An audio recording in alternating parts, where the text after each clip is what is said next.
कड़वी गोली सी लेकिन निगलना पड़ती है। पाकिस्तान का मौजूदा मुआशी ढांचा और मुआशी निज़ाम नहीं चल सकता, ये एक यूनिवर्सल ट्रुथ है। तो ये भारत के साथ ट्रेड करने में क्यों इमरान खान साहब जो हैं वो डर जाते हैं? और जिस तरह की अभी क्राइसिस से हम गुजर रहे हैं और इस क्राइसिस में जिस तरह बीमारियों ने आना है और आ गई हैं और उन्हें फूटना है। हमारे पास तो अभी वेजिटेबल्स है ही नहीं, हमारे पास तो अभी खाने पीने की चीजें कम है, उससे तो हमें, मेरा नहीं ख्याल कि हमारे बिजनेसमैन को कोई नुकसान होगा। अब बल्कि लोग जो भूखे हैं उनके पास खाना पहुंचेगा अगर हम इंडिया से ट्रेड करते हैं। लेकिन कहीं ना कहीं जाकर यही होता है कि जी अगर हम इंडिया के साथ ट्रेड शुरू कर देंगे तो फिर इसका मतलब है कि बाकी के टर्म्स भी बेहतर हो जाएंगे। फिर हमारे जो फौज का फंड है वो भी हमें, बजट जो है वो भी कम करना पड़ जाएगा कि जी अब तो हमें कोई डर खतरा ही नहीं है कि भारत कुछ कर देगा, इसलिए कि अब तो ट्रेड है और बातचीत हो रही है और सिर्फ ट्रेड तक तो बात नहीं रुकेगी। उसके बाद जाहिर है कि और बेहतरी होगी आपस में, जो डायलॉग्स होंगे और हो सकता है कि और मजीद टूरिस्ट वीजा और इस किस्म की चीजें भी ओपन होना शुरू हो जाएं। और कश्मीर का इशू जो है वो तो कभी सॉल्व होने वाला नहीं, वो तो हमने जिंदा रखा हुआ है और हमने इसीलिए जिंदा रखा हुआ है कि हमें उससे कमाई करनी है और वो एक कमाने का जरिया है। जिस दिन कश्मीर का इशू सॉल्व हो गया उस दिन तो पाकिस्तान में बहुत से लोगों की दुकानें बंद हो जाएंगी, फिर वो कहेंगे अब हम क्या करें, अब हम किसके नाम से जो है वो पैसा बटोरे, जो जगह जगह यहाँ पे बॉक्सेस भी लगे होते हैं मार्केट्स में। और ये जो है जिहादी तंजीमें या कहना चाहिए जो एक्सट्रीमिज्म फैलाते हैं मदरसे वाले, उनके भी बॉक्सेस लगे होते हैं और वो कश्मीर के नाम पे फंड ले रहे होते हैं, कभी किसी नाम पे फंड ले रहे होते हैं। तो वो सब कुछ तो खत्म हो जाएगा ना, फिर तो कहानी कुछ और हो जाएगी। तो ऐसा तो कोई नहीं चाहेगा और जाहिर है उससे ये कमा रहे हैं, बड़ी बड़ी गाड़ियां इनकी, बड़े बड़े घर, इनके ट्रिप्स और सब कुछ उसी पैसे से चल रहा है। तो ऑब्वियसली उनको तो ये सूट नहीं करेगा। और बाकी जहां तक इंडिया की बात है तो मुझे नहीं लगता कि इंडिया वाले को इतने ज्यादा इंटरेस्टेड हैं। कल भी मेरे शो में कर्नल दानवीर सिंह आए थे तो वो कह रहे थे कि नहीं करनी चाहिए, और उनके जैसे बहुत से लोग हैं जो ये बात नहीं मान रहे या नहीं पसंद कर रहे। उसकी एक रीजन ये भी है ना कि हमारी साइड से बहुत बार जो है वहां पे गड़बड़ हुई है जिसको हमने माना नहीं है, और ये और बातें कि सबको पता था, हमारे ना करने से कोई फर्क नहीं पड़ा। मगर फिर भी गवर्नमेंट डर भी नहीं रही है, लेकिन गवर्नमेंट को हो सकता है ये हो कि जाहिर है अभी ये कोशिश कर रहे होंगे कि कहीं और से बंदोबस्त हो जाए तो ज्यादा अच्छा रहेगा, क्योंकि भारत के साथ जाहिर है कि ये टर्म्स अपने जो है खराबी रखना चाहते हैं। ये नहीं चाहते कि उस लेवल तक जाएं कि जहां पे इनको ये कहना पड़े कि जी भारत हमारा दुश्मन नहीं है। बिल्कुल। तो मैडम ये गड़बड़ आपने जिक्र किया कि पाकिस्तान की तरफ से भारत में हुई है, तो आप समझिए कभी भारत की तरफ से भी पाकिस्तान में गड़बड़ हुई है कि यहाँ की ये वन साइडेड है, ये पाकिस्तान जो है वो हमेशा इंडिया को तंग करता रहता है और मामला खराब करता रहता है। पाकिस्तान ने भी बड़े सारे जो है वो जगहों पे बात की है, तो आप इस स्टोरी को किस हद तक सही मानती हैं? देखें, पाकिस्तान की तरफ से तो कई चीजें हो चुकी है ना, चाहे वो पुलवामा हो, चाहे वो मुंबई अटैक्स हो, और इस किस्म के जो अटैक्स वो बात करते रहते हैं वो सब हैं, रिकॉर्ड पे मौजूद हैं। और ये नहीं कि मैं कह रही हूँ बल्कि सभी कह रहे हैं, और ये चीज साबित भी हो चुकी है कई जगह।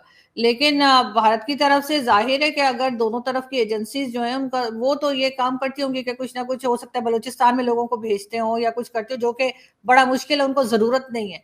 क्योंकि जो हालत हमने अपनी कर ली है और जिस तरह से हमारी इकोनॉमी भी जो है वो खराब हो चुकी है और बाकी सारी चीजें जो हमारी चल रही है, सारी दुनिया हमसे अलग है, कोई हमें लिफ्ट नहीं करा रहा, तो उसके लिए भारत को कुछ करने की जरूरत नहीं, हम खुद ही अपने लिए काफी हैं। लेकिन जाहिर है कि इंडिया को अगर जहां मौका मिलेगा तो कुछ ना कुछ पाकिस्तान में भी होता ही होगा। मैं ये नहीं कह रही कि सिरे से कुछ नहीं होता होगा, वो बिल्कुल कहते होंगे नहीं नहीं हम साइड पर हैं, लेकिन इतने उस स्केल पे नहीं है जिस स्केल पे पाकिस्तान से कहा जाता है। और बाकायदा पहले तो हाफिज सईद वगैरह अनाउंस किया करते थे कि जी हम यहाँ से लड़के तैयार करके भेजेंगे कश्मीर में। तो पता नहीं कश्मीर का फोबिया इनका कब खत्म होगा, क्या इनको जो है वो पूरा मुल्क इन्होंने जो है कश्मीर के पीछे पूरा मुल्क का बेड़ा गर्क करके रखा हुआ है कश्मीर के लिए। भाई आप पहले इधर तो कुछ ऐसी चीजें कर लीजिए ना कि वहां से जो कश्मीर के लोग हैं वो अट्रैक्ट हो इधर, कि जी यहाँ तो बड़ा कोई दुबई या पता नहीं पेरिस बना दिया है कि वहां से लोग कहें कि हाँ जी हमने पाकिस्तान के साथ जाना है। यहाँ पे लोगों के पास खाने को नहीं है, एजुकेशन नहीं है, कोई चीज नहीं है। उनके लोग उठ उठ के टिया के जो है वो कभी किसी कंपनी में जाके सीईओ लग जाते हैं, कभी कहीं हमारे कहीं नजर नहीं आते, सिवाय घूमते फिरते टहलते सिर्फ यूरोप में दिखते हैं, बाकी तो कोई हमें कहीं नजर नहीं आता है कोई खास पोजीशन पे। तो सर ये सारी चीजें काउंट होती हैं, और मेरा ख्याल है पाकिस्तान को इस वक्त कम से कम 5 से 10 साल के लिए कश्मीर को साइड पे रख देना चाहिए। और इस वक्त जो हालत हमारी हुई हुई है कि बिल्कुल 70% बलूचिस्तान जो है वो भी पानी के अंदर है, सिंध का बुरा हाल है, केपीके का बुरा हाल है, बहुत सी फैमिलीज ऐसी हैं जिनको मैं पर्सनली जानती हूँ और उनके घर बिल्कुल तबाह हो गए। उसको देखना चाहिए और अपने आप को संभालना चाहिए। बाद में 10 साल बाद अगर कुछ हुआ तो ठीक है, कश्मीर कश्मीर कर ले, लेकिन फिलहाल हम अफोर्ड नहीं कर सकते। तो मैडम ये जो आप अक्सर बात करती हैं जिहाद की और ये चीजें, तो आपने कहा पैसा आता है, बड़ी बड़ी गाड़ियां, तो ये किसके पास पैसा आता है और कौन बड़ी बड़ी गाड़ियां इस्तेमाल करता है जिहाद के पैसे से? ये कौन है? आप नाम क्यों नहीं लेती? आपको जब इतनी इंफॉर्मेशन है तो आप बताएं ना हमें और हमारे दोस्तों को, व्यूअर्स को, कि ये जो जिहाद का इतना पैसा आता है और इतनी बड़ी बड़ी गाड़ियां हैं, ये कौन चलाता है और क्यों नहीं रोका जा रहा है? ये अभी भी आप समझ रही हैं जिहाद हो रहा है कश्मीर के अंदर? नहीं तो सर आपके पास तो पहले ही बहुत पैसा है, आप क्या चाह रहे हैं कि मेरी सुपारी ली है आपने कि आप चाह रहे हैं मैं नाम भी बताऊं? लेकिन सर यहाँ पे बहुत सी ऐसी ऐसी जैसे मदरसे हैं, मैडम सवाल आपसे मौलवी माफिया है। जवाब आप चना दे रही हैं। आप सवाल का जवाब सवाल में देना, अगली हाँ ब्रैकेट। हाँ मैं दे रही हूँ सर। देखें बहुत से यहाँ पे जो मदरसे चल रहे हैं, जो यहाँ पे मुल्ला है, मुल्ला माफिया मौजूद है, इनके पास बड़ी बड़ी गाड़ियां हैं। आप देख लीजिए, चाहे वो मौलाना तारिक जमील हो चाहे और दूसरे लोग हो, उनके पास जो है उनको ये नहीं कि उनको कोई आम आदमी तो फंड करता ही करता है। लोग तो इतने ज्यादा इमोशनल है जिहाद को लेकर पाकिस्तान में कि औरतें अपने जेवर तक दे देती हैं और पैसा देते हैं। और बड़े बड़े जो बिजनेसमैन हैं, जो जो इंडस्ट्रीज जिनकी चल रही होती हैं, हमारे जैसे मजदूर पेशा लोगों की बात नहीं कर रही, वो भी उनको फंड करते हैं। वरना ऐसा नहीं हो सकता। आपने कभी किसी को देखा है कि जिनके मदरसे हों और वो कोई छोटी मोटी गाड़ी में चल रहे हो?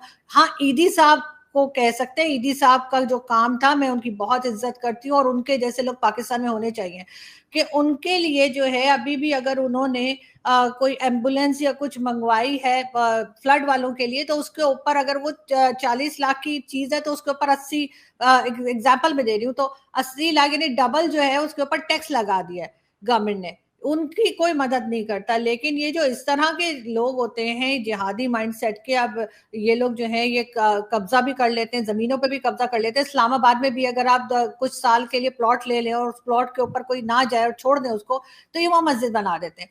पहले एक ईंट रखेंगे, फिर दूसरी ईंट रखेंगे और उसके बाद वो कब्जा हो जाता है। अभी भी जो उधर इस्लामाबाद में ही जो लाल मस्जिद है, उसके एरिया में भी उन्होंने ज्यादा हिस्से पे कब्जा कर रखा है। और अगर ऊपर उनके डंडे चंडे लेके, आपने देखा होगा लोग खड़े रहते हैं कि अगर कोई जाएगा सीडीए से या किसी से कि जी आपने गलत कब्जा किया है, तो वो डंडे वाले आके मारपीट भगा देते हैं।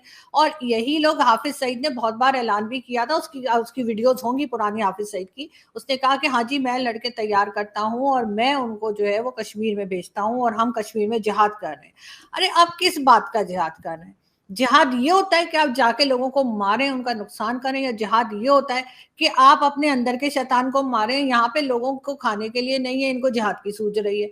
तो ये सब इसीलिए होता है। कभी देखा है किसी मौलवी को, जो टीवी पर भी आते हैं, बहुत से लोग आते हैं, मौलाना अशरफी हैं और कई लोग हैं, मैं किस किस के नाम लूं आपको कि सारे मेरे पीछे पड़ गए, मेरे घर का दरवाजा तोड़ दें। लेकिन ये है कि ये सब लोग जो है, इनके पास इतना इतना पैसा होता है। मैंने तो आज तक कोई गरीब मौलवी देखा नहीं, कोई गरीब मदरसे वाला देखा नहीं। और ये बच्चों के जहनों में जहर भर रहे होते हैं और अनफॉर्चुनेटली हमारे लोग इनको फंड कर रहे होते हैं।